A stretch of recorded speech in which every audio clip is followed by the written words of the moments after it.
গত ক্লাসে আমরা যেটা পড়ছিলাম আমি সেটা সম্বন্ধেই বলি। আমাদের এই কম্পোজিট বিম নিয়েই আলোচনা করছিলাম। এটার ম্যাটেরিয়াল আমি তোমাদের দিয়ে দিচ্ছি। এই মডুলার রেশিওটা বলছিলাম। এই মডুলার রেশিওটা আমি বলছিলাম অনলি উইথের সাথে গুণ হবে, হাইটের সাথে কিন্তু গুণ হবে না। হাইটটা সেমই থাকবে, মানে ট্রান্সফর্ম করার পরে যে জিনিসটা হবে। তো তোমরা অনেকে জিজ্ঞেস করতেছিলে হাইটের সাথে কেন না, বা নিউট্রাল এক্সিস কোন দিকে থাকলে কোন দিকে নিতে হবে। অলওয়েজ হচ্ছে নিউট্রাল এক্সিসের পারপেন্ডিকুলারটা কি কি বলছিলাম, নিউট্রাল এক্সিসের পারপেন্ডিকুলার ডাইমেনশনটা কি যে কোনো অবজেক্টের বলতে পারবা? বলছিলাম কিন্তু নিউট্রাল এক্সিসের পারপেন্ডিকুলারটা অবশ্যই হাইট, তাহলে ওই হাইটেই কিন্তু গুণ দিতে পারবো না। মানে নিউট্রাল এক্সিস যদি হরাইজন্টাল হয় তাহলে ভার্টিক্যালটা হবে হাইট, আর নিউট্রাল এক্সিস যদি ভার্টিক্যাল হয় হরাইজন্টালটা হবে হাইট। মানে হাইটে কোনো সময় গুণ দিতে পারবো না। আমি তোমাদেরকে এটার একটা ছবিও মনে হয় আমি আপলোড দিচ্ছি, তোমরা দেখছো কিনা জানি না। ম্যাটেরিয়াল ফার্স্টে ম্যাটেরিয়াল দিছিলাম, এখন ম্যাটেরিয়ালের সাথে একটা ছবিও অ্যাটাচ করা আছে, তোমরা একটু দেখে নিও। সেটাতে কেন আমি হাইটে এন দিয়ে গুণ করছি, উইথকে কেন গুণ করি না সেটা তোমাদের অনেক ভাবে আমি মুখে বলছিলাম, তোমরা অনেকে তবুও বুঝতেছিলে না, সেজন্য একটা রিটেন ফর্মে দিচ্ছি। সেটা একটু আমি ডেসক্রাইব করার ট্রাই করি, তবুও তোমরা তো বুঝতে পারো কিনা দেখো, না বুঝলে বুঝলো আর। যেমন এখানেই বলছিলাম যে ট্রান্সফর্মিং দ্য সেকশন, একটা ম্যাটেরিয়াল থেকে অন্য ম্যাটেরিয়ালে নিয়ে যাইতে গেলে আমাদের মাল্টিপ্লাই করতে হচ্ছে এন দিয়ে। এনটা হচ্ছে মডুলার রেশিও কার সাথে, উইথের সাথে। এখন কেন উইথের সাথে, কেন হাইটের সাথে না, এটাই হচ্ছে আমাদের মেইন ক্রাইটেরিয়া। ট্রান্সফরমেশনের সময় আমাদের একটা জিনিস খেয়াল রাখতে হবে, নতুন যে এরিয়াটা তৈরি হবে সেটা হইতে হবে প্রিভিয়াস এরিয়ার এন গুণ। এমনকি নতুন যে মোমেন্ট অফ ইনার্শিয়া বের হবে সেই মোমেন্ট অফ ইনার্শিয়া হবে প্রিভিয়াস মোমেন্ট অফ ইনার্শিয়ার এন গুণ। এই দুইটা শর্ত অবশ্যই স্যাটিসফাই করতে হবে। এখন দেখো, আমি যদি হাইট কে মাল্টিপ্লাই করতাম এন দিয়ে, ধরো এটা আমার ক্রস সেকশন ছিল বি বাই এইচ, এবং আমি ধরে নিচ্ছি নিউট্রাল এক্সিসটা ধরো এই হরাইজন্টাল, এভাবেই আছে নিউট্রাল এক্সিসটা, যদি একটু বাঁকা হচ্ছে, নিউট্রাল এক্সিসটা এই ধরনের হরাইজন্টাল এই আছে, ঠিক আছে। তাহলে নিউট্রাল এক্সিসটা যদি হরাইজন্টাল থাকে তাহলে আমার হাইট হচ্ছে ভার্টিক্যালটা, মানে যেটাকে এইচ দিয়ে এক্সপ্রেস করা হয়েছে, এটা সবাই বুঝতেছো? তাহলে আমি যদি হাইট কে এন দিয়ে গুণ করি তাহলে আমার নতুন সেকশন হবে, হাইট হয়ে যাবে এন ইন্টু এইচ আর উইথ হয়ে যাবে বি। এটা হচ্ছে হাইট কে গুণ করছি এন দিয়ে। আর যদি উইথ কে গুণ করতাম তাহলে হাইটেই থাকতো, কিন্তু এই উইথটা হয়ে যাইতো বি এর জায়গায় এন ইন্টু বি। ঠিক আছে কিনা দেখো, এটা বুঝতেছো কিনা দেখো। মানে ফার্স্টের এই ফিগারটাকে হাইট কে গুণ করা হয়েছে এন দিয়ে, আর এই ফিগারটাতে উইথ কে গুণ করা হয়েছে এন দিয়ে। এখন কেন আমাদের হাইট কে গুণ করলে হবে না, আমি সেটাই দেখতেছি। হাইট কে গুণ করলাম, আগের এরিয়া ছিল, এটা হচ্ছে প্রিভিয়াসটা, প্রিভিয়াস ছিল উইথ ছিল বি, আর হাইট ছিল কত, হাইট ছিল এইচ। তাহলে এরিয়া হচ্ছে বি ইন্টু এইচ, এটা হচ্ছে প্রিভিয়াস এরিয়া, প্রথমে যে এরিয়াটা ছিল।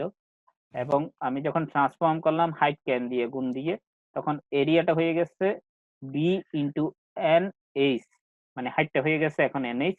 তাহলে নতুন এরিয়া হচ্ছে এন ইন্টু বিএস, এনটা আগে থেকে এনটা ছিল আর প্রিভিয়াস এরিয়া ছিল বিএস, তাহলে এন ইন্টু প্রিভিয়াস এরিয়া, এখানে একটু ভুল আছে, এটা হবে এন ইন্টু প্রিভিয়াস এরিয়া। তোমরা একটু কারেকশন করে নিও। এটা কি দেখতেছো? হ্যালো, জি স্যার, দেখা যায় স্যার। জি স্যার, দেখা যাচ্ছে স্যার। তাহলে এটা কিন্তু এন হবে, তোমাদের ছবিটাতে মনে হয় আমার এন পরে নাই, একটু কারেকশন করে নিয়ে অথবা আমি আবার আপলোড দিয়ে দিব, সমস্যা হবে না। তাহলে দেখো, এই বিএস মানে হচ্ছে প্রিভিয়াস এরিয়া, তাহলে এনটা আগে থেকেই ছিল আর প্রিভিয়াস এরিয়া হচ্ছে এন ইন্টু প্রিভিয়াস আর কি। তাহলে এই দেখো, এই ফর্মুলাটা বা এত দূর ক্রাইটেরিয়াটা কিন্তু এই প্রথম ক্রাইটেরিয়াকে স্যাটিসফাই করছে, হাইটেরটা। কিন্তু যদি আমি মোমেন্ট অফ ইনার্শিয়াতে যাই, তাহলে previous moment of inertia previous সেকশনের জন্য যদি বের করি তাহলে B S cube by 12, B into S cube by 12 এটা পাইলাম। আর নিউ যখন আসছে, নতুনটা যখন আসছে, তখন হয়ে গেছে B into N H whole cube divided by 12, কারণ এইচ এর জায়গায় হয়ে গেছে এখন এন এইচ, মানে হাইটটাকে এন দিয়ে গুণ করা হয়েছে। তাহলে B into N S whole cube divided by 12, এখান থেকে যদি আমি এনটা বাইর করে নিয়ে আসি তাহলে B S cube by 12 into N cube. তো এখন বি এস কিউব বাই 12 হচ্ছে প্রিভিয়াস মোমেন্ট অফ ইনার্শিয়া, তো বি এস কিউব বাই 12 এর জায়গায় প্রিভিয়াস মোমেন্ট অফ ইনার্শিয়া বসাই দিছে, আর এন কিউবটা এন কিউবের মতোই আছে। তাহলে দেখো, নতুন মোমেন্ট অফ ইনার্শিয়াটা প্রিভিয়াস মোমেন্ট অফ ইনার্শিয়ার এন গুণ হওয়ার কথা ছিল, কিন্তু এখানে এন কিউব গুণ হয়ে গেছে। তাহলে কি এই কন্ডিশনটা স্যাটিসফাই করছে? সেকেন্ড কন্ডিশনটা স্যাটিসফাই করে নাই, সেজন্য আমরা হাইট নিতে পারবো না। ক্লিয়ার কিনা দেখো, সেজন্য আমরা এই হাইটটা নিতে পারবো না, হাইটের সঙ্গে আমরা এন গুণ করতে পারবো না। সবাই ক্লিয়ার? জি স্যার। এবার উইথের সাথে গুণ দিলে আদৌ মিলে কিনা সেটাও দেখি। এখন দেখো ফার্স্টে এরিয়া ছিল বি ইন্টু এস, প্রিভিয়াসটা তো আগেরটার মতোই, কোনো চেঞ্জ নেই, বি ইন্টু এস। আর নতুনটা হচ্ছে এটার জন্য, এবার এই সেকশনটার জন্য, যেটাকে আমি উইথ কে গুণ করছি এন দিয়ে। এখানে লেখা আছে উইথটা মাল্টিপ্লাইড বাই এন, তাহলে উইথ হয়ে গেছে বি এর জায়গায় এখন এন বি, তাহলে এরিয়া হয়ে গেছে এন বি ইন্টু এইচ। এটা করলাম, তাহলে এন ইন্টু বিএস মানে এন ইন্টু প্রিভিয়াস এরিয়া, কারণ বিএসটা ছিল প্রিভিয়াস এরিয়া। তাহলে ফার্স্ট কন্ডিশন আমাদের স্যাটিসফাই করলো, এইটার ফার্স্ট কন্ডিশন স্যাটিসফাই করছে। এবার আমরা সেকেন্ড কন্ডিশনটা দেখি। প্রিভিয়াস এরিয়া ছিল বিএস কিউব বাই 12 আর নিউ এরিয়া হচ্ছে এন বি হচ্ছে উইথ, আর হাইট হচ্ছে যে এইচ কিউব বাই 12, মানে width into height cube by 12। এটা করার পরে এনটাকে যদি বাইরে নিয়ে আসি, বিএস কিউব বাই 12, আর বিএস কিউব বাই 12 মানে ছিল প্রিভিয়াস মোমেন্ট অফ ইনার্শিয়া, আর এন তো এন আকারেই আছে, তাহলে N into previous moment of inertia. তাহলে এটাও কিন্তু সেকেন্ড কন্ডিশনকেও স্যাটিসফাই করছে, ঠিক আছে। তাহলে যদি আমরা শুধুমাত্র উইথ কে গুণ দিই তাইলেই কিন্তু এই দুইটা কন্ডিশন স্যাটিসফাই করতেছে, অতএব আমরা উইথ কেই গুণ দিতে হবে। উইথ মানে হচ্ছে নিউট্রাল এক্সিস এর প্যারালালি যেটা থাকবে, নিউট্রাল এক্সিস যদি হরাইজন্টাল থাকে তাহলে উইথটা হবে হরাইজন্টাল, আর নিউট্রাল এক্সিস যদি ভার্টিক্যাল থাকে তাহলে উইথ হবে ভার্টিক্যাল, ঠিক আছে। তাহলে কেন আমরা হাইট কে গুণ করতেছি না উইথ কে গুণ করতেছি সেটা তোমরা অনেকেই কোয়েশ্চেন করতেছিলাম। আমি মৌখিকভাবে অনেক এক্সাম্পল দিয়ে আরো ট্রাই করছিলাম, ধরো বি এর ভ্যালু 2, এস এর ভ্যালু 4, এইভাবে অনেক দিছিলাম। তবুও তোমাদের রিটেন ডকুমেন্ট থাকলে তোমাদের জন্য পরে বুঝতে সুবিধা হবে, সেজন্যই একটা রিটেন ডকুমেন্টও তোমাদের দিয়ে রাখলাম। এটা পরীক্ষায় আসার মতো কিছু না, বাট মনে রাখতে হবে অলওয়েজ উইথ কে গুণ দিতে হবে, কিন্তু কেন গুণ দিতে হবে সেটা আমি এক্সপ্লেইন করব, তোমরা এমনি কনসেপ্টটা ক্লিয়ার করার জন্য জেনে রাখতে পারো, ঠিক আছে। তো এখন আমরা আমাদের মেইন টপিকসে যাব। এই অঙ্কটা মনে হয় আলোচনা করছিলাম ডিটেইলস, এবং এটাও আলোচনা করছিলাম মানে অন্য মেথডে, মানে একবার স্টিল থেকে উঠে নিয়ে গেছিলাম, একবার উড থেকে স্টিলে নিয়ে গেছিলাম, একই আনসারে আসছিল। এই ধরনের আরো কয়েকটা এক্সাম্পল আছে, আরো কয়েকটা এক্সাম্পল থেকে আমি বলছিলাম তোমাদের 4 নাম্বারটা একটু অন্য ধরনের, মানে ইম্পর্টেন্ট আর কি, ঠিক আছে। এক্সাম্পল নাম্বার 4, তাহলে এক্সাম্পল নাম্বার 4 এ কি আছে এবং ক্রস সেকশনটা কিরকম বা কোয়েশ্চেনে এমন কি বলা আছে যে সেটা মোটামুটি ইম্পর্টেন্ট, সেটা একটু বোঝার ট্রাই করি। তাহলে আমরা একটু কোয়েশ্চেনটা পড়ি। এটা হচ্ছে the composite beam is made of aluminium, এবং অ্যালুমিনিয়ামের মডুলাস অফ ইলাস্টিসিটি তোমাদের ফার্স্ট ব্র্যাকেটের মধ্যে দেয়া আছে গিগাপাস্কেল ইউনিটে, made of aluminium and brass. তাহলে বোঝাই যাচ্ছে আর বিমটা অ্যালুমিনিয়াম দিয়েও তৈরি আবার ব্রাস দিয়েও তৈরি, এবং আমরা ক্রস সেকশনে দেখতেছি অ্যালুমিনিয়াম পার্টটা নিচের পার্ট এবং ব্রাসের পার্টটা উপরের পার্ট, ঠিক আছে। এবং ব্রাসের মডুলাস অফ ইলাস্টিসিটিও গিভেন আছে as shown in the figure 4, figure 4 a given আছে। ডিটারমাইন দ্য ডাইমেনশন এইচ, এখানে এইচ এর ডাইমেনশনটা দেয়া নাই, এইচ এর ভ্যালুটা বের করতে বলছে, অফ দ্য ব্রাস স্ট্রিপ, এবং এই এইচটা হচ্ছে ব্রাসের পার্টের অংশ, অ্যালুমিনিয়ামের না কিন্তু ব্রাসের পার্টের অংশ। So that neutral axis of the beam is located at the seam of the two metals. Seam of the two metals মানে two metals টা যে জায়গায় জয়েন হইছে, তোমরা এই ওয়ার্ডটার মিনিং বুঝতেছো কিনা দেখো, SEAM, SEAM মানে জয়েন্ট যে জায়গায় হইছে সেই জায়গায়। তাহলে তোমাকে এখানে নিউট্রাল এক্সিস আলাদাভাবে বের করার দরকার নাই, নিউট্রাল এক্সিস বলেই দিছে তোমার কোন জায়গায় হবে, ব্রাস এবং অ্যালুমিনিয়াম যে জায়গায় কানেক্ট হইছে ওই জায়গায়, ঠিক আছে। তাহলে এমন ভাবে নিউট্রাল এক্সিসটা বের করতে হবে, অতএব নিউট্রাল এক্সিসটা যদি কানেক্টিং জোনে থাকতে হয় তাহলে এইচ এর ভ্যালুটা কত হবে এটাই বের করতে বলছে। তারপরে বের করতে বলছে what maximum moment will this beam support, মানে এই বিমটা কত ম্যাক্সিমাম কত মোমেন্ট এটা সাপোর্ট করতে পারবে।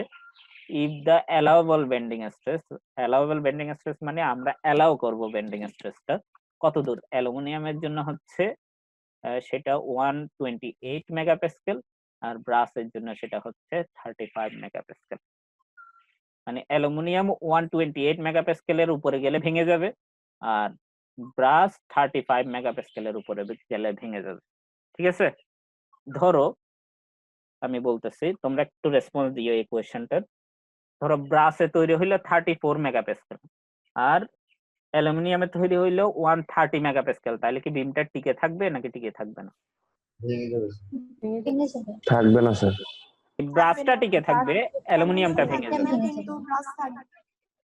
অ্যালুমিনিয়াম ভেঙে গেলেও কিন্তু বিমটাই ভেঙে যাবে আলটিমেটলি। অতএব আমাদের এমন ভাবে ডিজাইন করতে হবে যাতে অ্যালুমিনিয়ামও ক্রস না করে 128 এর চেয়ে, আবার ব্রাসও 35 এর চেয়ে ক্রস না করে। ঠিক আছে, এই জিনিসটা বুঝতে হবে। এই যে এখানে মানে কোনোটাই ক্রস করতে পারবে না। আমি আরেকটা জিনিস বলতেছি, আরেকটা এক্সাম্পল দিচ্ছি, একটু কেয়ারফুলি শুনো।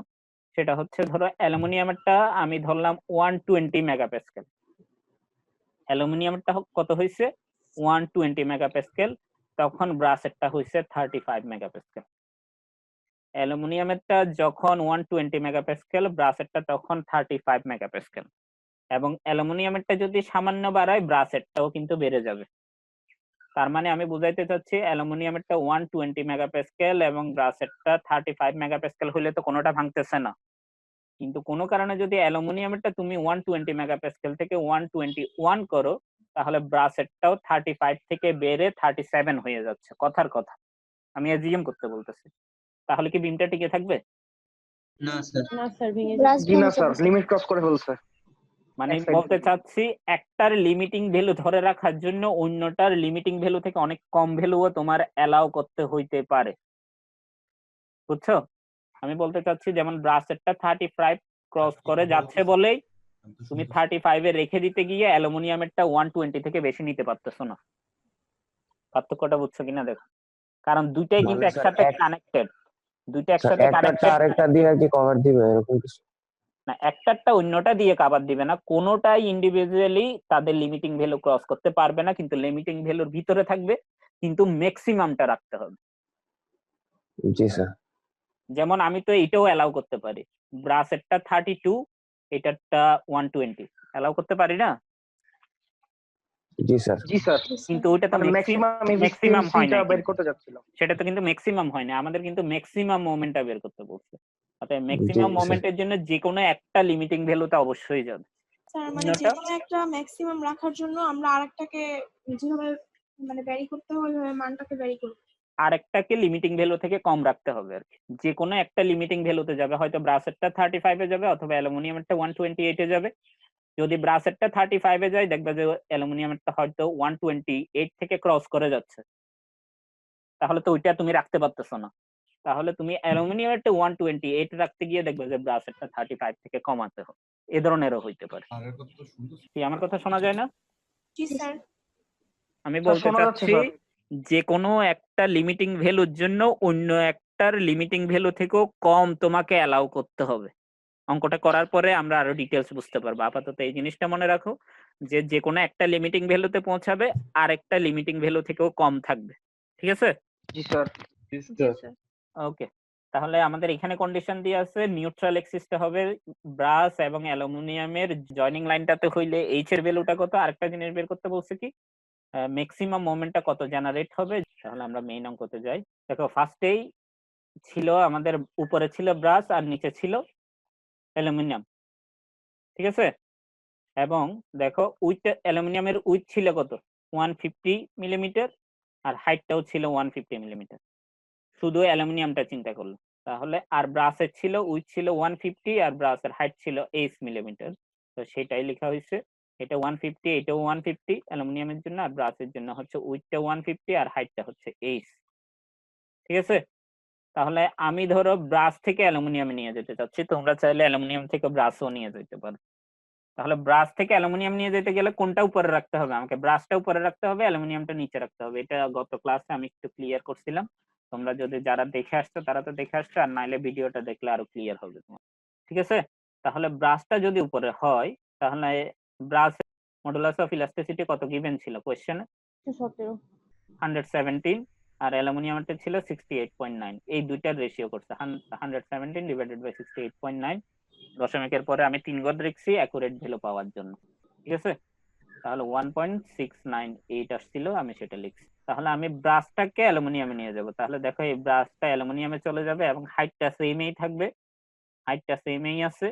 উইথটাকে এন দিয়ে গুণ দিতে হবে, উইথটা ছিল 150, 150 এর সঙ্গে এটা গুণ দিয়ে আমি নতুন ডাইমেনশন পাইলাম 254.7 মিলিমিটার। এবং এটা কিন্তু অ্যালুমিনিয়াম না, এটা ট্রান্সফর্মড অ্যালুমিনিয়াম, আর নিচেরটা হচ্ছে অরিজিনাল অ্যালুমিনিয়াম। দুইটার মধ্যে কিন্তু পার্থক্য আছে, কারণ ক্যালকুলেশনে আমাদের লাস্টের দিকে লাগবে কোনটা ট্রান্সফর্মড কোনটা নরমাল। আর নিচের অ্যালুমিনিয়ামটা সেমই ছিল, উইথ ছিল 150 আর হাইটও ছিল 150 সেম। তাহলে এটা ছিল আমাদের গিভেন সেকশন, এটা হলো আমাদের ট্রান্সফর্মড সেকশন। আর আমরা যেভাবে সেন্ট্রয়েড বের করি, সেন্ট্রয়েডটা বা নিউট্রাল এক্সিসটা আমাদের কোন জায়গায় বলছে?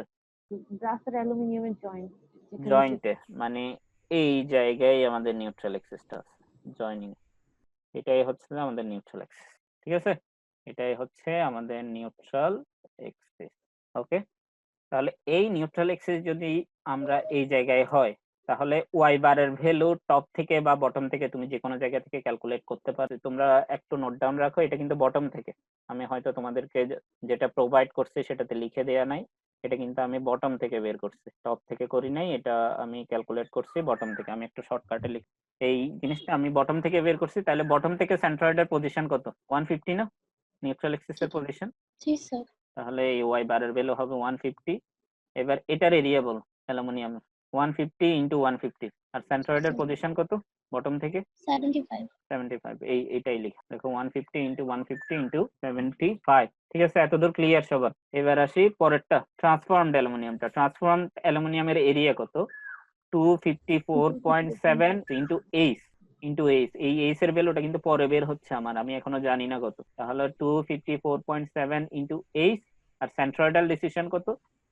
এটার মাঝখানে, এটার মাঝখানে যেহেতু ফার্স্ট 150 পর্যন্ত আসলাম, তারপরে h/2 যোগ করতে হবে, কারণ এত দূর ডিসটেন্স হচ্ছে আমাদের h/2। ফুল ডিসটেন্স ছিল h, এখানে লেখা আছে ফুল ডিসটেন্স হচ্ছে h, আর এত দূর ডিসটেন্স হলো আমাদের h/2। তাহলে 150 এর সঙ্গে h/2 যোগ করতে হবে, কারণ আমি একদম বটম থেকে কিন্তু ক্যালকুলেশন করছি, অতএব ডিসটেন্সটা এখান থেকে নিতে হবে, বটম থেকেই নিতে হবে। তাহলে এটা গেল a1 y1 plus a2 y2 এত দূর পর্যন্ত। আর এরিয়া গুলো আমি ব্র্যাকেটের মধ্যে রাখছিলাম, এটা ছিল 150 ইনটু 150 হচ্ছে এরিয়া, আর এটা হচ্ছে 254.7 ইনটু এইচ, সেটাও এরিয়া। এই দুটো যোগ করলাম, এই দুটো যোগ করে এখানে আননোন হচ্ছে শুধু এইচ, ক্যালকুলেটরে সরাসরি সলভ করে এইচ এর ভ্যালু পাইলাম। এটা এইচ এর একটা দ্বিঘাত সমীকরণ আসবে। তাহলে এইচ এর ভ্যালু হবে তোমাদের প্লাস মাইনাস, মানে দুইটা ভ্যালু বের হবে। তো হাইট তো কোনো সময় নেগেটিভ হইতে পারে না, সেই কারণেই আমাদের পজিটিভ ভ্যালুটাই নিলাম। এবং ডিসটেন্স কখনো নেগেটিভ হইতে পারে না, এটা লিখে দিতে তোমাদের যাতে পরে বুঝতে সুবিধা। এভাবে বের না করে তোমরা এস এর ভ্যালুটা চাইলে ডান পাশে যেটা দেয়া হচ্ছে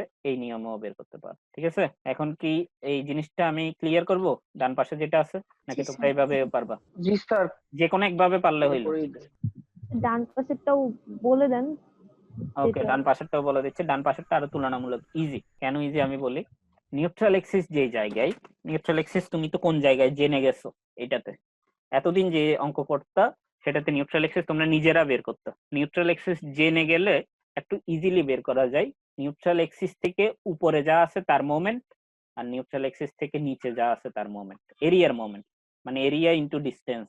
তাহলে দেখো আমি বলতে চাচ্ছি, এটা লিখছে যে এটি ইনটু ওয়াইটি, মানে নিউট্রাল এক্সিস থেকে উপরের এরিয়ার মানে টপের এরিয়া ইনটু টপের ডিসটেন্স, এটা বটমের এরিয়া ইনটু বটমের ডিসটেন্স। এটা কিন্তু কোথ থেকে টপ কোথ থেকে বটম, নিউট্রাল এক্সিসের থেকে টপ, নিউট্রাল এক্সিস থেকে বটম। বুঝতেছো কিনা দেখো। তাহলে আমি বলি নিউট্রাল এক্সিস থেকে টপের এরিয়ার ইনটু ডিসটেন্স, নিউট্রাল এক্সিস থেকে বটমের এরিয়া ইনটু ডিসটেন্স। তাহলে নিউট্রাল এক্সিস থেকে টপের এরিয়াটা বলো কত দূর? 254.7 ইনটু কত, এইচ হচ্ছে এরিয়া, আর ডিসটেন্স কত নিউট্রাল এক্সিস থেকে সেন্ট্রয়েড? h/2 h/2। এটাই কিন্তু লেখা হয়েছে। বাম পাশেরটা ক্লিয়ার কিনা দেখো। জি sir.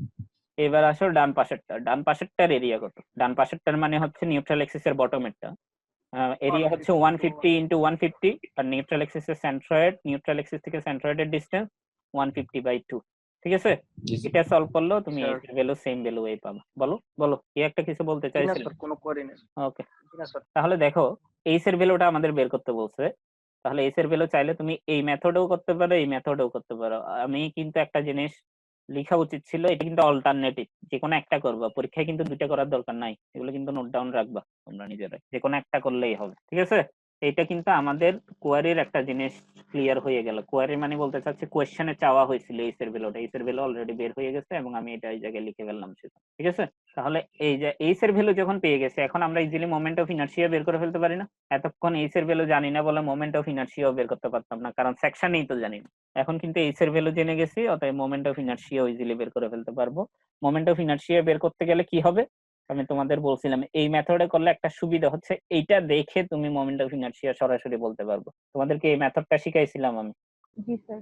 I is equal to 150 into 150 cube divided by 12 plus 150 into 150 into ডিসটেন্সটা কত 75 মাইনাস 150 হোল স্কয়ার, তারপরেরটা যখন করতাম 254.7 into H cube divided by 12, H cube মানে তো এটা এখন এইচ এর ভ্যালু এখন জানি, তাহলে H cube divided by 12 plus I D square হচ্ছে আবার 254.7 into H into D square হবে এই ভ্যালুটা 150 plus H by 2 minus 150 whole square, মানে 150 ক্যান্সেল আউট হয়ে যাবে। তো যে কোনো ভাবে করে আমরা এই মোমেন্ট অফ ইনারশিয়াটা বের করব, তোমাদের মিলে কিনা দেখবার। দেখো 150 ক্যান্সেল আউট হয়ে শুধু এইচ বাই 2 আছে এটাতে, আর এটাতে 150/2 কিভাবে আসছে দেখি। এটা হচ্ছে এই 75 মাইনাস 150 মানে 75 না, 75 মাইনাস 150 মানেই তো 75, জি স্যার 75 মানেই তো 150/2, মানে আমার তো মাইনাস সাইন লাগতেছে না স্কয়ারের ভিতর, যেহেতু পজিটিভ নেগেটিভ যাই আসুক না কেন সেম, তাহলে সেই হিসাবে আমি আই বের করলাম আগের মতোই। এখন আমাদের অ্যালুমিনিয়ামের অ্যালাউয়েবল স্ট্রেস কত ছিল, গিভেন ছিল 128 মেগাপাস্কেল গিভেন ছিল, আর মোমেন্ট আমাদের বের করতে বলছিল, আর সি এর ভ্যালু যেহেতু অ্যালুমিনিয়ামের বের করতেছি, অ্যালুমিনিয়ামটা কোন জায়গায় নিচে না, অ্যাকচুয়াল অ্যালুমিনিয়ামটা, ট্রান্সফারড অ্যালুমিনিয়ামটা না বা ট্রান্সফর্মড অ্যালুমিনিয়ামটা না, অ্যাকচুয়াল অ্যালুমিনিয়ামটা নিচে, তাইলে আমি যখন অ্যালুমিনিয়ামের ক্যালকুলেশন করতেছি আমাকে ডিসটেন্স নিতে হবে, নিচের ডিসটেন্সটা 150টা নিতে হবে, সি এর ভ্যালু হবে 150 আর আই এর ভ্যালু বের করছি কিছুক্ষণ আগে, অতএব এখানে আননোন কি এম। তাহলে দেখো আমি এই স্ট্রেসের ভ্যালুটা মেগাপাস্কেলে রাখলাম, আই এর ভ্যালুটা মিলিমিটার টু দি পাওয়ার 4 এ রাখলাম এবং সি এর ভ্যালুটা মিলিমিটারে রাখলাম, তাহলে মোমেন্টের ভ্যালুটা কিসে আসবে, নিউটন ইনটু মিলিমিটারে আসবে। কিন্তু আমি তোমাদেরকে বারবার করে বলছিলাম ইউনিট গুলো কিন্তু একই ধরনের রিলেশনে রাখলে একই টাইপের ইউনিট পাবো, যেমন এটা মেগাপাস্কেলে আসে কখন, কারণ ফোর্সের ভ্যালু নিউটন এবং ডিসটেন্সের ভ্যালু মিলিমিটারে রাখলে স্ট্রেসটা মেগাপাস্কেলে আসে। তাহলে আমি ডিসটেন্সের ভ্যালু সবগুলো মিলিমিটারে রাখছি কিনা দেখি, আই এর ভ্যালু হচ্ছে যে ডিসটেন্স টু দি পাওয়ার 4, তাহলে এটা মিলিমিটার টু দি পাওয়ার 4, তাহলে এই millimetre to the power 4 already আছে, আর এটা ডিসটেন্স আমাদের রাখতে হবে মিলিমিটারে, দেখো 150টা মিলিমিটারেই ছিল, মিলিমিটারেই রাখছি, অতএব আমাদের মোমেন্ট হচ্ছে ফোর্স ইনটু ডিসটেন্স, ফোর্সের ইউনিট রাখতে হবে নিউটনে এবং ডিসটেন্সের ইউনিট রাখতে হবে মিলিমিটারে, অতএব মোমেন্টের ইউনিট হচ্ছে নিউটন ইনটু মিলিমিটার। ঠিক আছে, এতদূর কমপ্লিট। এইবার দেখি, এটা তো আমি অ্যালুমিনিয়ামের অ্যালাউয়েবল লিমিট ধরলাম, এখন এই মোমেন্টের জন্য ব্রাসের অ্যালাউয়েবল লিমিটটা ক্রস করে যাইতে পারে না, আমি একটু অন্যভাবে বলি, ব্রাস অ্যালুমিনিয়ামের থেকে বের করলাম, এবার ব্রাস থেকেও বের করি, তারপরে আমি জিনিসটা বলি, তারপরে তোমাদের কাছে জিনিসটা ক্লিয়ার হবে। তাহলে দেখো ব্রাসটা কিন্তু ট্রান্সফর্ম হয়ে গেছে, এখানে অ্যালুমিনিয়াম হয়ে গেছে, ব্রাসটা এখন নাই এখানে, তাহলে না থাকলে কি দিয়ে গুণ করতে হয়, এন দিয়ে গুণ করতে হয়, এন এর ভ্যালুটা আমরা আগেই বের করে রাখছি, আর এম হচ্ছে আমরা বের করব, আর অ্যালাউয়েবল লিমিটটা 35 আমাদের কোশ্চেনে গিভেন আছে, আর আই এর ভ্যালুটা কিছুক্ষণ আগে বের করলাম, এই 298.24 ইনটু 10⁶ এটা বসাইলাম। এখন সি এর ভ্যালুটা বসাইতে হবে কিন্তু উপরের ডিসটেন্সটা ছিল 115.11 মিলিমিটার, ঠিক আছে, এই জিনিসটাই বসছে সি এর ভ্যালুটা, আর এন এর ভ্যালুটা তো আগেই বের করা আছে, তাহলে এখান থেকেও আমি এম এর ভ্যালু বের করলাম। তাহলে একটা জিনিস চিন্তা করে দেখো, এম এর ভ্যালু বেড়ে গেলে স্ট্রেসের ভ্যালু বাড়বে নাকি কমবে, এই ইকুয়েশনটা দেখেই বলতে পারবে তুমি, এম এর ভ্যালুর সাথে স্ট্রেসের ভ্যালুটা সমানুপাতিক নাকি ব্যস্তানুপাতিক, অবশ্যই সমানুপাতিক, তাহলে এম এর ভ্যালুটা যদি বেড়ে যায় স্ট্রেসের ভ্যালু বেড়ে যাবে। তাহলে দেখো এই অ্যালুমিনিয়ামের অ্যালাউয়েবল স্ট্রেসটা ধরে রাখার জন্য তুমি মোমেন্ট দিতে পারবা এটা 254.5 ইনটু 10⁶ নিউটন মিলিমিটার, আর যদি ব্রাসের অ্যালাউয়েবল লিমিটটা ধরে রাখতে চাও তাহলে দিতে পারবা 53.41 ইনটু 10⁶। ঠিক আছে, তাহলে দেখো এই মোমেন্টটা যদি আমি 54 ও করি তাহলে এটা কি আর 35 থাকবে, এটা 35 করতে গেলে এম এর ভ্যালু হইতে হয় 53.41, 53.41 থেকে যদি আমি 54 ও করি তাহলে এটা কিন্তু 35 থাকবে না, 35 থেকে ভ্যালুটা আরো বেড়ে যাবে, ক্লিয়ার কিনা দেখো।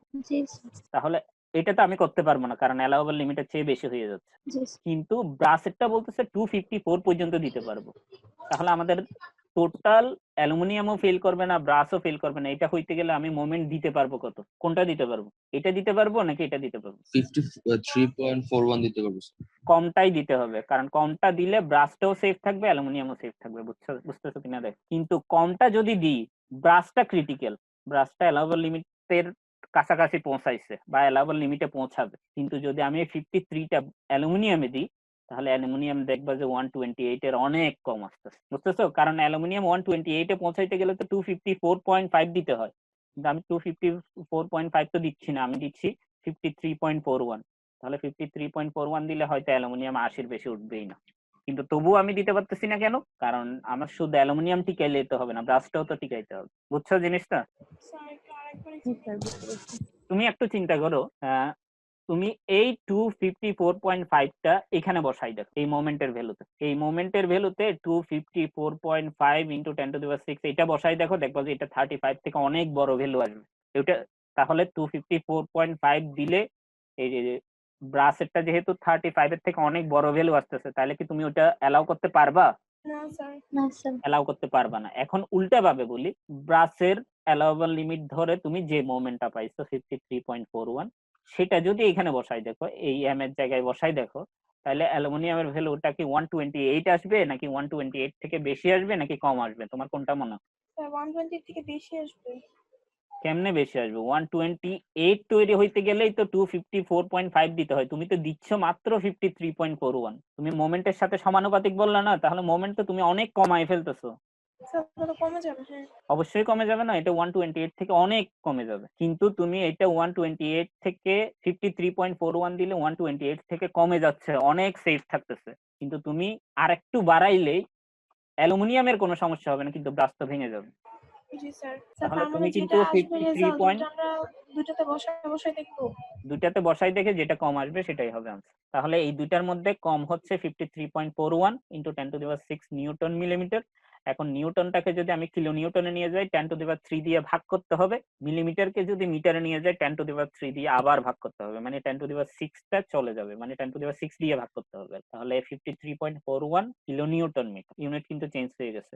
তোমরা চাইলে নিউটন মিলিমিটারও আনসারটা রেখে দিতে পারো, ঠিক আছে? এটা একটা ইম্পর্টেন্ট অঙ্ক, কিন্তু তোমরা দেখবা এই অঙ্কটা। স্যার একটা হ্যাঁ বলো কোশ্চেন ছিল। বলো বলো বলো। স্যার এই যে দুইটা এম বার করার পর কি আমাদের কি কিছু লিখতে হবে যে আমরা এই এমটা নিলাম আর এই এমটা কেন নিলাম না? না, এত ডিটেলস লেখার দরকার নাই, তোমরা লোয়ার ভ্যালুটা নিয়েই আনসার লিখে দিলেই হবে। তোমাদের ম্যাক্সিমাম মোমেন্টও লেখার দরকার নেই, আনসার ইজ ইকুয়াল টু এখান থেকে যেটা ছোট সেটা লিখে দিলেই হবে। মানে তোমরা নিজেরা বুঝে করলে হবে। তুমি যদি ছোটটা নাও তাহলে তো আমি বুঝতে পারবো তোমরা একটা লজিক ইউজ করে করছো, বাট তোমরা বুঝার জন্য লজিকটা জেনে রাখো, সেটা তো বুঝাইলাম আমি। এটা কিন্তু লোয়ার ওয়ানটাই হবে, এটা কিন্তু স্লাইডের ডিটেলস লিখে নাই, একটু মাথায় রাখবা, যদিও ভিডিওতে দেখলে তোমরা বুঝতে পারবে। এগুলো করা না, আমরা যেটা মোমেন্ট কম আসবে ওটাই ম্যাক্সিমাম মোমেন্ট নিব সবসময়। ওইটাই নেবা, কারণ এর চেয়ে বেশিটা দিলে তো অন্যটা ফেল করে যাবে। আমি যেটা বলতে চাচ্ছিলাম, এক্সাম্পল 4 শেষ হয়েছে, এক্সাম্পল 5টা কিন্তু করা নাই, তোমরা নিজেরা একটু ট্রাই করবে, না পারলে আমাকে আলাদাভাবে নক দিবা, এই হলো কথা। এখানে স্যার যেগুলো করা নাই আর কি, এগুলো একই টাইপের অঙ্ক। দেখো এখানে মোমেন্টের ভ্যালু দিয়ে আছে, ব্রাসের এই সেই দিয়ে আছে, এগুলো দিয়ে আছে, নরমাল জিনিসপত্রই। আর একটা ইম্পর্টেন্ট অঙ্ক হচ্ছে তোমাদের জন্য এই রেইনফোর্সমেন্ট সহ অঙ্কগুলো, মানে আমাদের নরমাল আমাদের আরসিসি ডিজাইনের, আরসিসি মানে রেইনফোর্স সিমেন্ট কনক্রিট, তোমরা ড্রয়িং এ কিছুটা পড়ছিলা।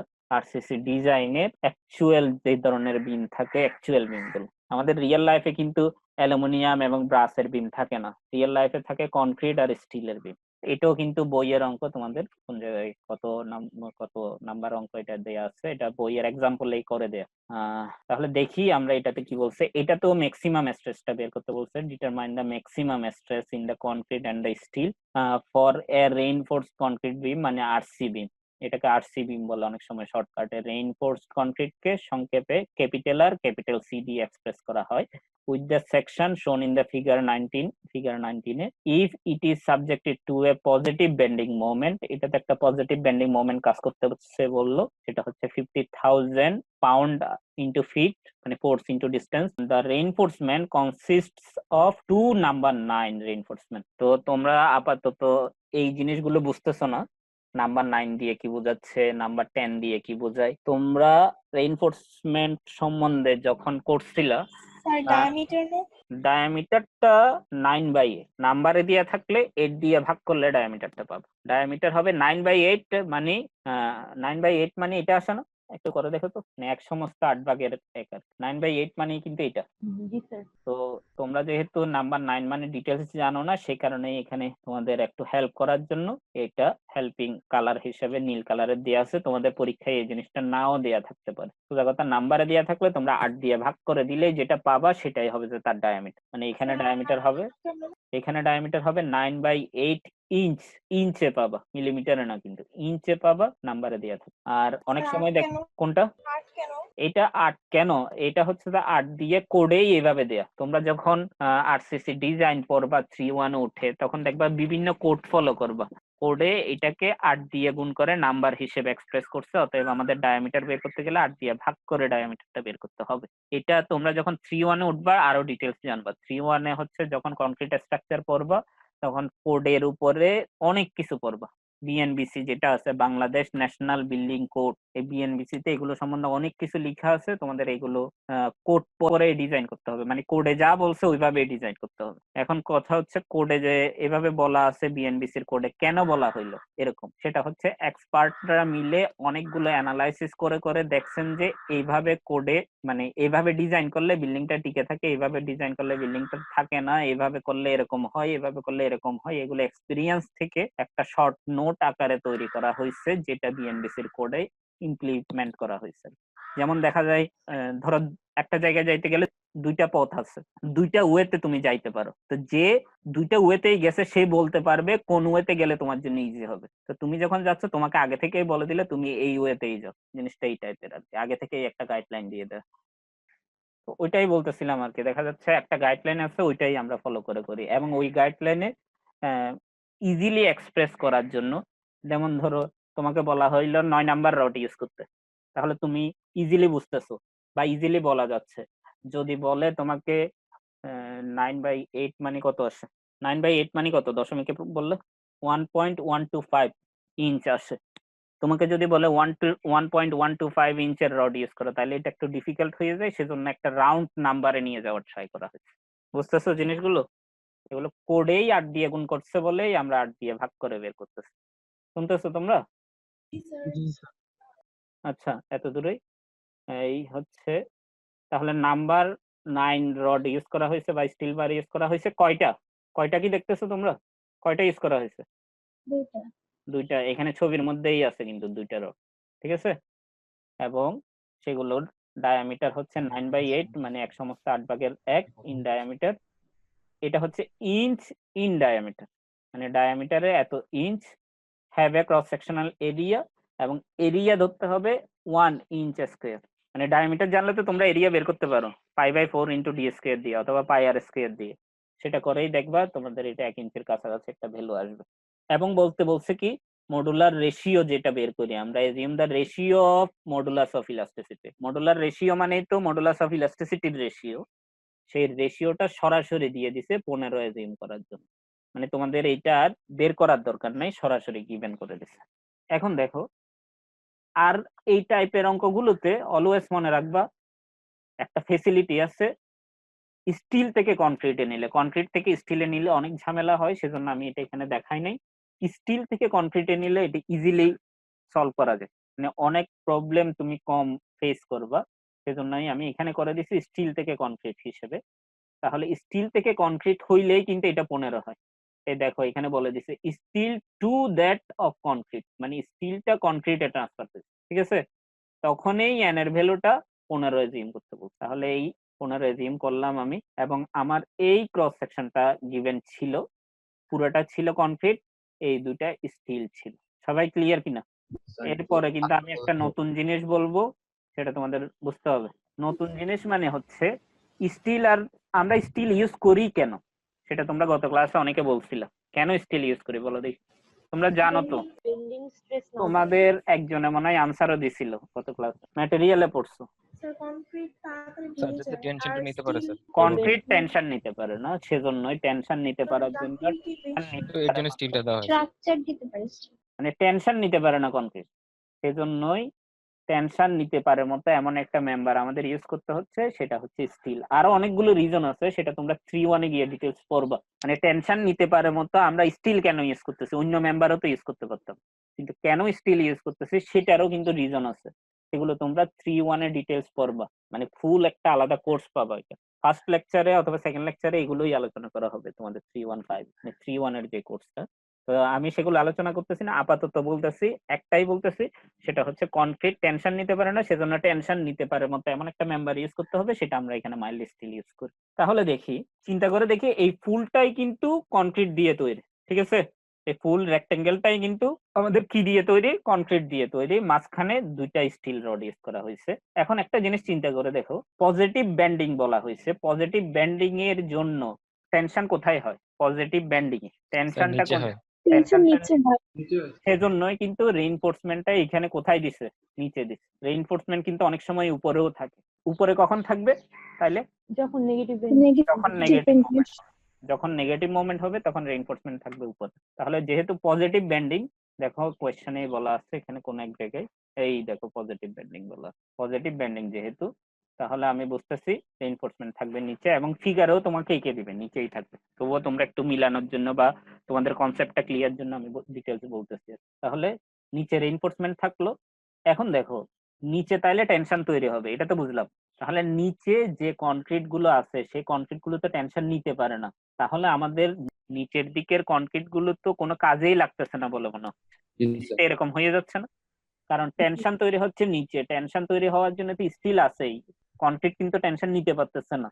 অর্থাৎ ফিজিক্যালি থাকলেও অ্যাকচুয়ালি কিন্তু স্ট্রেংথের দিক থেকে কনক্রিট আমাকে নিচে কোনো লাভ দিতেছে না, কোনো ফেসিলিটি কিন্তু দিচ্ছে না।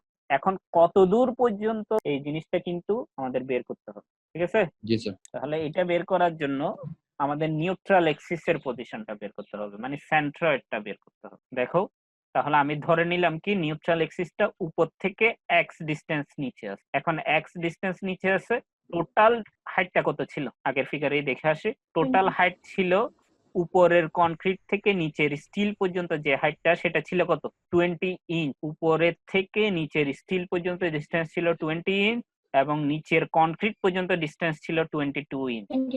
দুইটা কিন্তু আলাদা ডাইমেনশন, এবং দুইটার মধ্যে এটাকে কি বলা হয়? তোমরা কি বলো জেনারেলি এই ডাইমেনশনটাকে? মানে ল্যাঙ্গুয়েজটা কি বললো, কথায় কি বল? ইঞ্চ। না না, সেটা বলতেছি না। মানে এটা তো 22 ইঞ্চ, কিন্তু সেটাকে কিসের ভ্যালু দেয়া? এটা 22 ইঞ্চ হাইটের ভ্যালু। হাইট বলো, অনেকে ডেপথও বলে এটা। আর এটাকে বলা হয় ইফেক্টিভ ডেপথ। ইফেক্টিভ ডেপথ হচ্ছে কম্প্রেশন সাইড থেকে, এখানে কম্প্রেশন হচ্ছে কিন্তু উপরে, পজিটিভ বেন্ডিং যেহেতু, কম্প্রেশন সাইড থেকে টেনশন সাইডে যে রেইনফোর্সমেন্ট বা স্টিল রড ইউজ করা হয় তার সেন্ট্রয়েড পর্যন্ত ডিস্টেন্স, তাহলে সেটাই হচ্ছে যে 20 ইঞ্চ। তাহলে 20 ইঞ্চটার নামটা কি? Effective depth. তোমরা একটু মনে রাখবা এটা। এই 22 ইঞ্চটা হচ্ছে ডেপথ, আর এই 20 ইঞ্চটা হচ্ছে ইফেক্টিভ ডেপথ। এবং ইফেক্টিভ ডেপথ কিভাবে মেজার করতে হয় সেটা হচ্ছে কম্প্রেশন সাইড থেকে, এখানে যেহেতু পজিটিভ মুভমেন্ট, কম্প্রেশন সাইড হবে উপরে, তাহলে কম্প্রেশন সাইড থেকে টেনশন সাইডে যে রেইনফোর্সমেন্ট ইউজ করা হয়েছে, এখানে দুইটা রেইনফোর্সমেন্ট ইউজ করা হয়েছে, এই দুইটার সেন্ট্রয়েড পজিশন পর্যন্ত ডিসটেন্সটাই হবে তোমার ইফেক্টিভ ডেপথ। মানে উপর থেকে এত দূর পর্যন্ত ডিসটেন্সটাই হবে ইফেক্টিভ, সেটার ভ্যালু এই দেয়া আছে 20 ইঞ্চ। ঠিক আছে? তো আমাদের এই টাইপের অঙ্কগুলোতে ইফেক্টিভ ডেপথ নিয়ে কাজ করতে হবে, কারণ নিচের কনক্রিট গুলো তো কোনো কাজেই আসতেছে না। নিচের এখানে যে কনক্রিট গুলো আছে সেগুলো তো কোনো কাজেই লাগতেছে না, অতএব 22 ইঞ্চ তো আমাদের কোনো কাজেই আছে। তাহলে আমাদের কাজ করতে হবে ইফেক্টিভ ডেপথ নিয়ে। তাহলে দেখো এখানে রেইনফোর্সমেন্ট পর্যন্ত ডিসটেন্সটা ছিল 20 ইঞ্চ, উপর থেকে রেইনফোর্সমেন্ট পর্যন্ত ডিসটেন্স ছিল 20 ইঞ্চ, আর আমি ধরে নিলাম এখান থেকে এতদূর এক্স ডিসটেন্স পর্যন্ত কনক্রিট গুলো ইফেক্টিভ আছে, নিচের কনক্রিট গুলো ইফেক্টিভ নাই, কারণ নিচে টেনশন তৈরি হবে, টেনশন তৈরি হলে তো কনক্রিট কাজ করে না, টেনশন নিতে পারে না। যদিও সামান্য নিতে পারে। আসলে কতদূর নিতে পারে? তোমরা ম্যাটেরিয়ালসে পড়ছো, কনক্রিট কতদূর টেনশন নিতে পারে বলো দেখি? একদম মনে নাই? হ্যালো, মনে নেই স্যার। কম্প্রেশন যতদূর নিতে পারে, টেনশন তার মাত্র 10/1 নিতে, সেটা তোমাদের ম্যাটেরিয়ালস ল্যাবেও পড়ছো তোমরা। কনক্রিট টেনশন নিতে পারে যতদূর কম্প্রেশন নিতে পারে তার 10/1। মানে কনক্রিট যদি কম্প্রেশন নিতে পারে 100, তাহলে টেনশন নিতে পারবে কত? 10/1। মানে কত হবে? ধরো 100 কিলো নিউটন ফোর্স নিতে পারে, কম্প্রেশন নিতে পারে কনক্রিট 100 কিলো নিউটন নিতে পারে, তাহলে টেনশন নিতে পারে মাত্র 10 কিলো নিউটন। ঠিক আছে?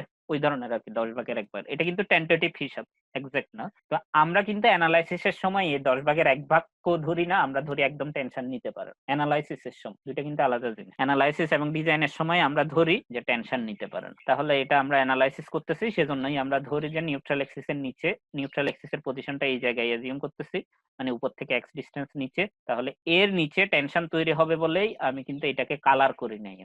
মানে এখানে যে কনক্রিট গুলো থাকবে সেগুলো আসলে কাজ করবে না, মানে আমরা ধরে নিব এর নিচে আর কনক্রিট নাই অ্যানালাইসিসের জন্য, কারণ টেনশন নিতে পারে না। এই টাইপের অঙ্ক কিন্তু এইবারের ফাইনাল পরীক্ষার জন্য খুবই ইম্পর্টেন্ট, গতবারের ফাইনাল পরীক্ষায় আসে নাই।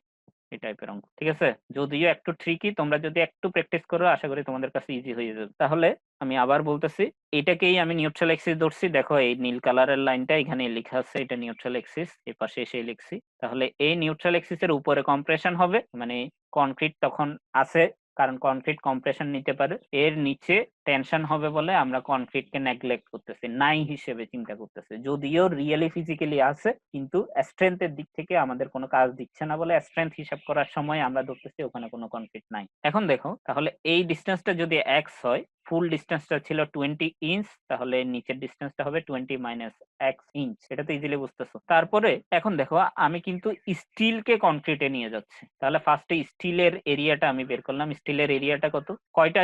কয়টা স্টিল বার ইউজ করা হয়েছিল? 2টা।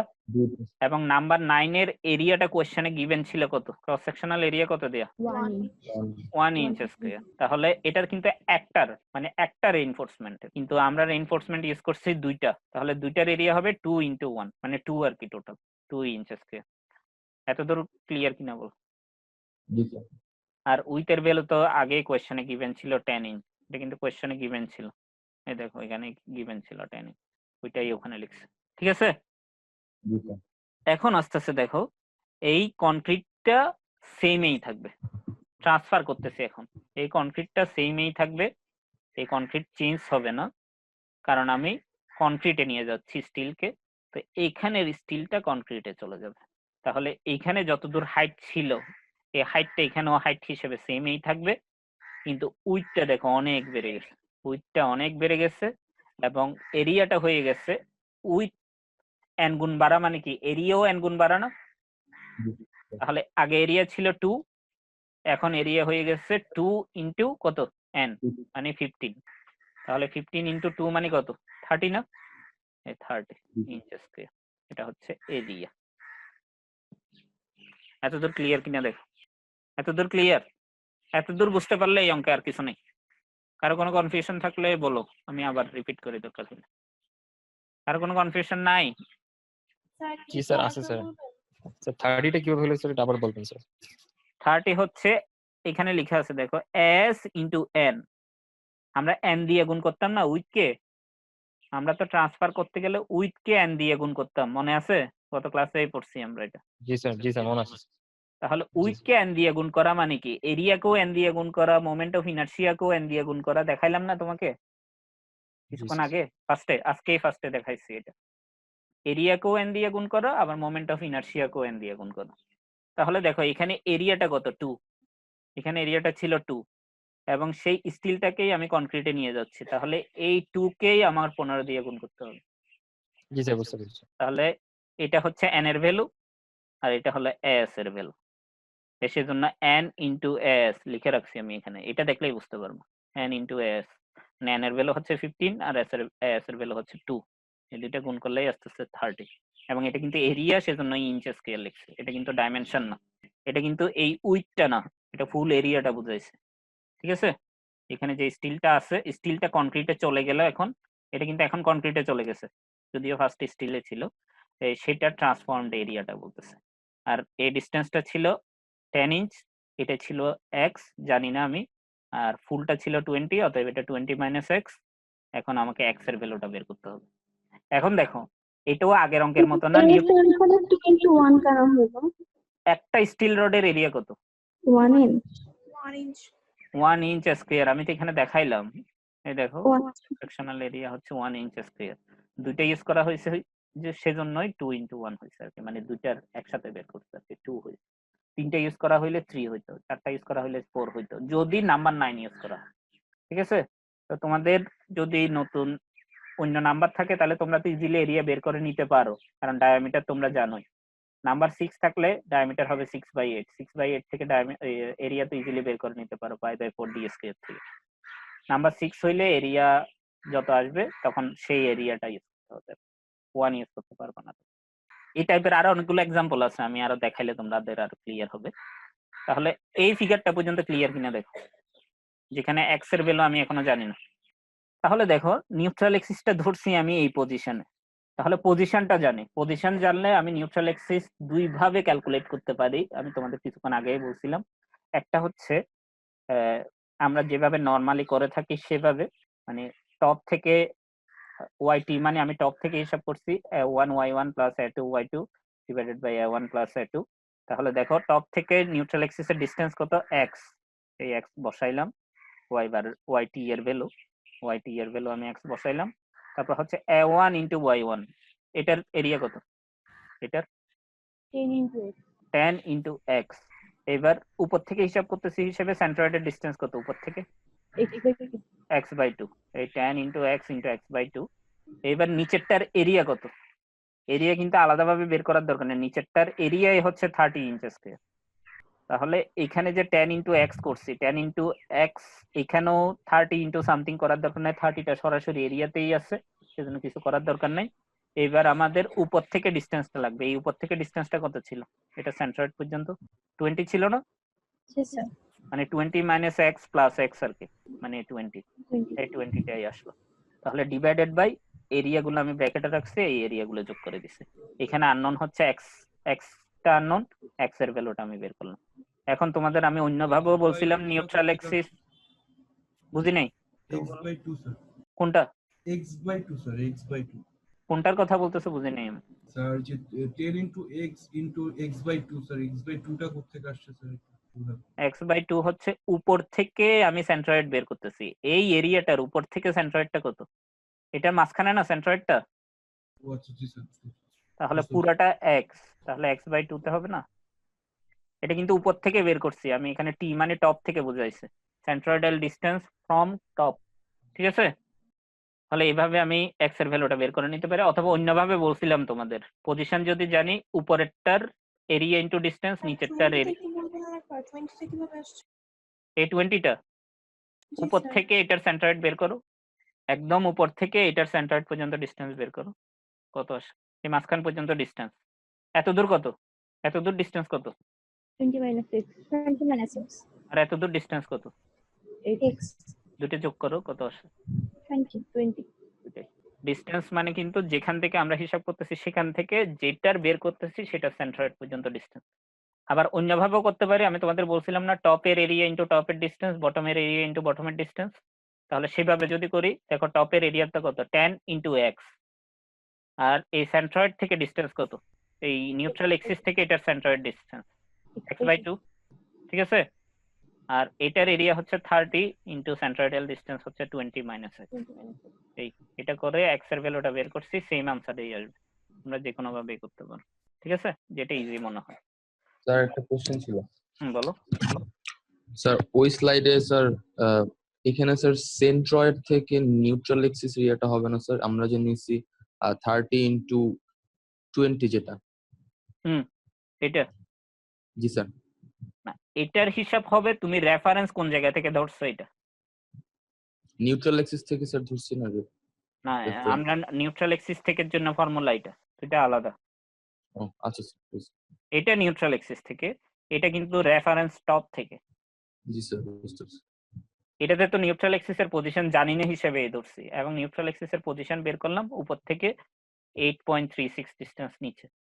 এখানে টপ থেকে সেন্ট্রয়েড করতে না, সোজা কথা, উপরের ফর্মুলাটা হচ্ছে রেফারেন্স পয়েন্ট থেকে বের করতে হবে, এবং রেফারেন্স পয়েন্টটা হচ্ছে আমাদের টপ থেকে, আর নিচেরটা হচ্ছে সেন্ট্রাল নিউট্রাল এক্সিস, দুইটা দুইখান থেকে। কিন্তু এই জিনিসগুলো একটু মাথায় রেখে কাজ করবা, কখন কোনটা করলে তোমার জন্য ইজি হয়।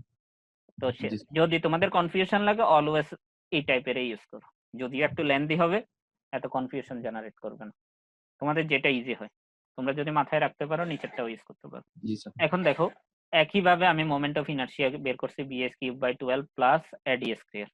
ad-তে এটা ছিল এমনি ডিসটেন্স, আর এটা ছিল সেন্ট্রয়েডাল ডিসটেন্স, একটা থেকে একটা বাদ দিছে আর ফুল স্কয়ার করছে। আরেকটা জিনিস তোমরা এইটাতে একটু অন্য ধরনের জিনিস দেখবা, যেমন দেখো এটাতে এই কনক্রিট সেকশনটাতে, ট্রান্সফর্ম কনক্রিট সেকশনটাতে এইচ এর ভ্যালুটা কত আমরা কি জানি? এখান থেকে এই ডিসটেন্স, এই এইচটা আমরা কি জানি? এই এইচটা কি জানি আমরা? আমরা দেখো একটু, যদি আমরা বলতে পারি এটা ডায়ামিটারের সমান, এটা ডায়ামিটারের সমান আমরা বলতে পারি, কিন্তু এটা উইটের তুলনায় এইচটা অনেক ছোট না? অনেক অনেক গুণ ছোট না? উইটটা দেখো কত বড়, উইটটা দেখো এখান থেকে প্রায় এত দূর, আর হাইটটা কিন্তু অনেক ছোট। তাহলে হাইট যদি ছোট হয়, হাইটের কিউবটা আরো ছোট হবে না? ধরো তুমি একটা ভ্যালু ধরো 0.931, তোমাদের হাতে ক্যালকুলেটর থাকলে তোমরা দেখতে পারবা।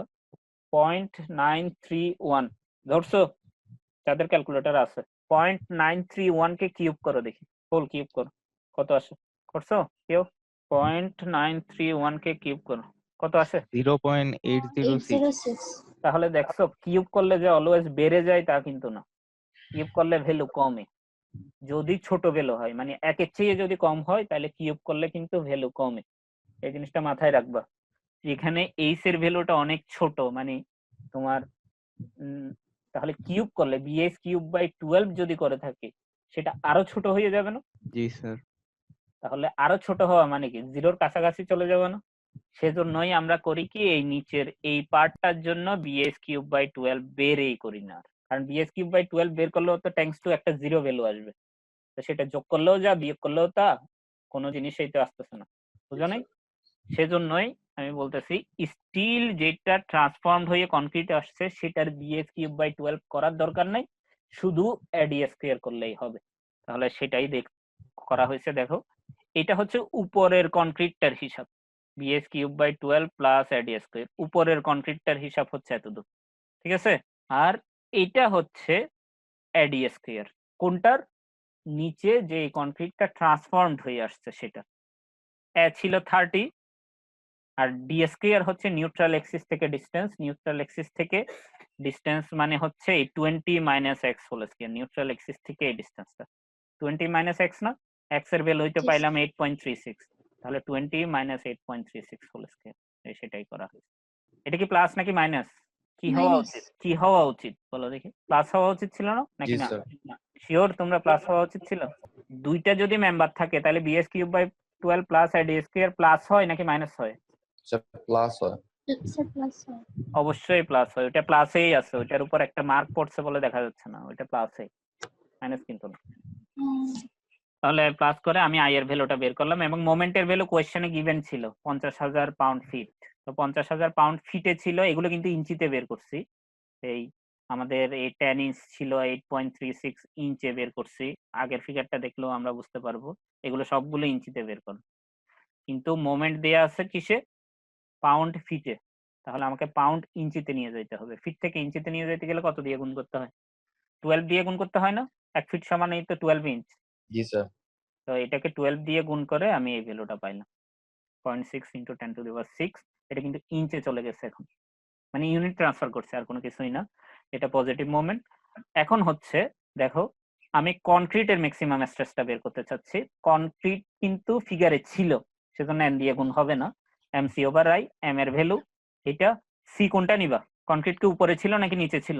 কনক্রিট কিন্তু নিউট্রাল উপরে। এক্সিসের উপরে ছিল, তাহলে এই ডিসটেন্স নিতে হবে এটা 8.36 এটা। তাহলে জি, দেখো এই সি এর ভ্যালু নিতে হয়েছে 8.36, আর আই এর ভ্যালু কিছুক্ষণ আগে বের করছি, এটা বসাই দিচ্ছি এখানে, ঠিক আছে? তাহলে আচ্ছা। আমরা এটা পেয়ে গেলাম কনক্রিটে। এবং কনক্রিটে এটা দ্বারা আমি কি বুঝাইছি বলতে পারবা? এই সি দ্বারা, এখানে সি, কম্প্রেশন। এখানে টি, Compression. তাহলে বুঝতেই Compression. পারতেছো এই কম্প্রেশনেই বুঝাইছি, এটা কম্প্রেশনে কাজ করতেছে। এইবার আসতেছে স্টিলের স্ট্রেসটা বের করব। স্টিলে তো টেনসাইল স্ট্রেস হবে, এবং স্টিলটা কিন্তু ফিগারে এখন নাই, নতুন ফিগারে কিন্তু স্টিল নাই, এই ফিগারে স্টিল নাই, সবগুলো কনক্রিটে চলে গেছে। তাহলে কিন্তু আমাদের এন দিয়ে গুণ করতে হবে, তাহলে MC over I into N হবে, ঠিক আছে? এই দেখো MC over I into N. তাহলে এমসি ওভার আই এর মধ্যে আমি একটা জিনিস ভুল করছি, বলো দেখি কি? বলতে পারবা তোমরা? এম এর ভ্যালুটা 0.6 হবে, আমি 0.5 থেকে বলছি, দেখছো তোমরা? এই এম এর ভ্যালুটা হবে 0.6, আসলে 0.6 × 10⁶। এটা একটু কারেকশন করে নিও তোমরা। জি স্যার। তাহলে এটা হবে আসলে 0.6, অথবা ভার্সিটি যখন ওপেন হবে তখন আমার কাছ থেকে কারেক্টেডটা কালেক্ট করে নিতে পারবো।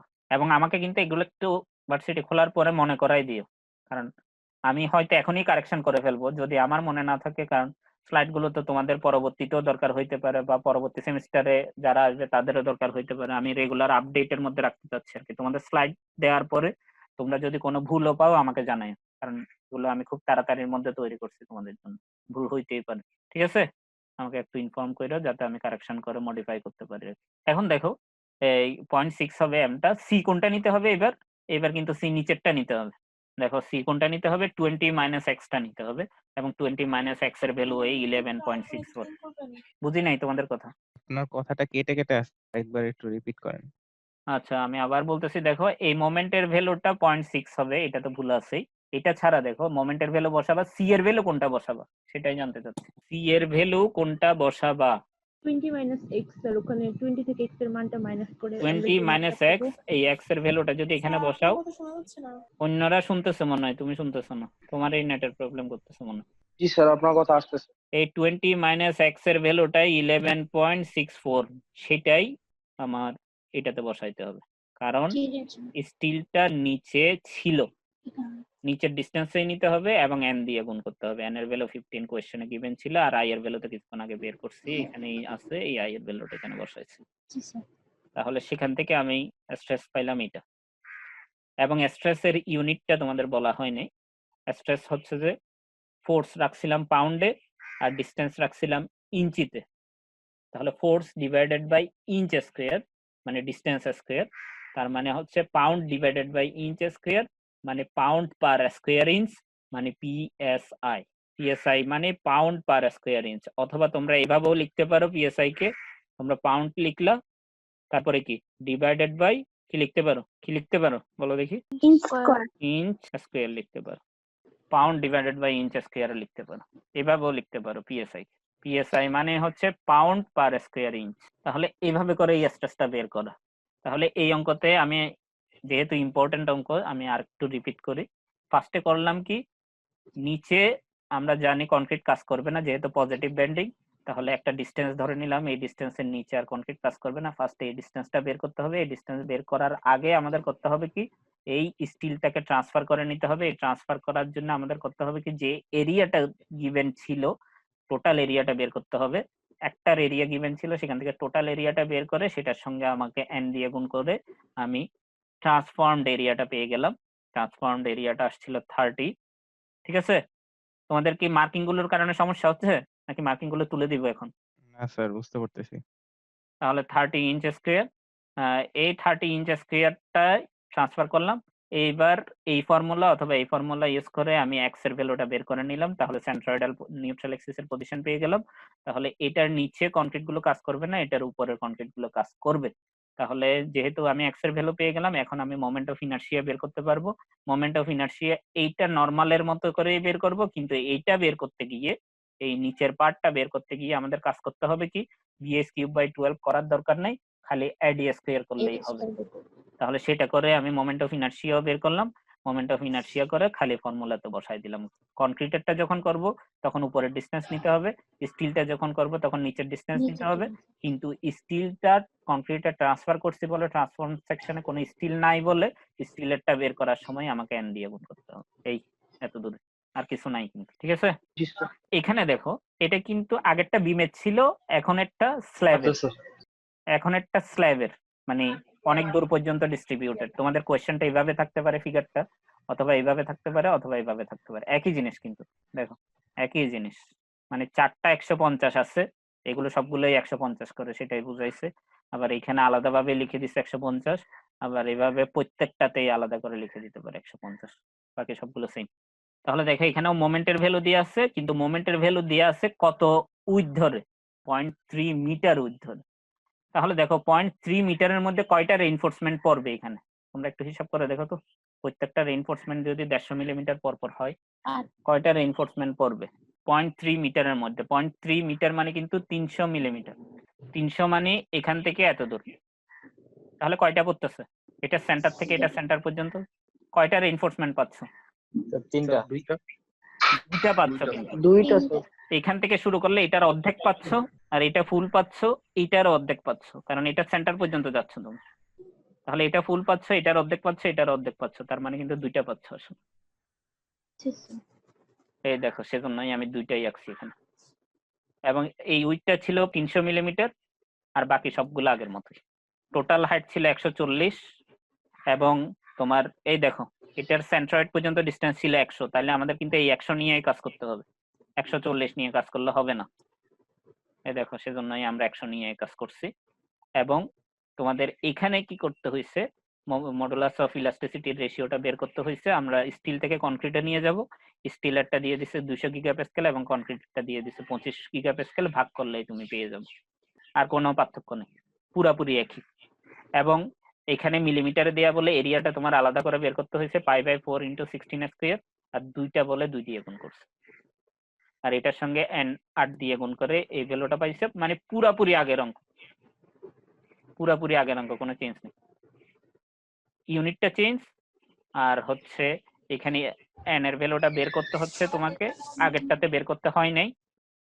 আর হচ্ছে এখানে ওই 300 মিলিমিটারের মধ্যে কয়টা রেইনফোর্সমেন্ট পড়তেছে সেটা তোমাকে একটু ক্যালকুলেট করে নিতে হচ্ছে। কিভাবে ক্যালকুলেট করতেছে বুঝছো তো? 0.3 মিটার মানে 300 মিলিমিটার, এবং 300 মিলিমিটারের মধ্যে দুইটা রেইনফোর্সমেন্ট পড়ছে, তিনটা পড়ে নাই কিন্তু।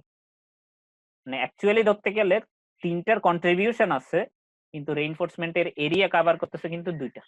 বুঝছো জিনিসটা? জি জি স্যার। স্যার। ওকে, এত দূরে। বাকিগুলো তোমরা নিজেরা দেখলেই বুঝবা, একই টাইপের অঙ্ক। দেখো এটাও একই টাইপের অঙ্ক, আর এটা যদি নাও বুঝো তাইলেও মানে আমাকে নক দিও আর কি। তারপরে এটা কিন্তু গতবারের আগের বার পরীক্ষায় আসছিল, ফাইনাল পরীক্ষায়। এটা কি উপরের দিকে টানা হয়েছে না? উপরের দিকে টানা হইলে পজিটিভ মোমেন্ট নাকি নেগেটিভ মোমেন্ট? এটা কিন্তু ব্যান্ড করবে এভাবে, এভাবে বেঁকে যাবে আর কি, উপরের দিকে উঠে যাবে, তখন নেগেটিভ মোমেন্ট। সেজন্যই দেখো রেইনফোর্সমেন্ট উপরে, পার্থক্য শুধু এত। এবং তখন এভাবে হিসাব হবে আর কি, কারণ তখন তোমার নেগেটিভ মোমেন্ট যেহেতু উপরে টেনশন, উপরের কনক্রিট কাজ করবে না। একটা করে দিয়ে আছে, তোমরা একটু দেখে নিও। এই এত দূরে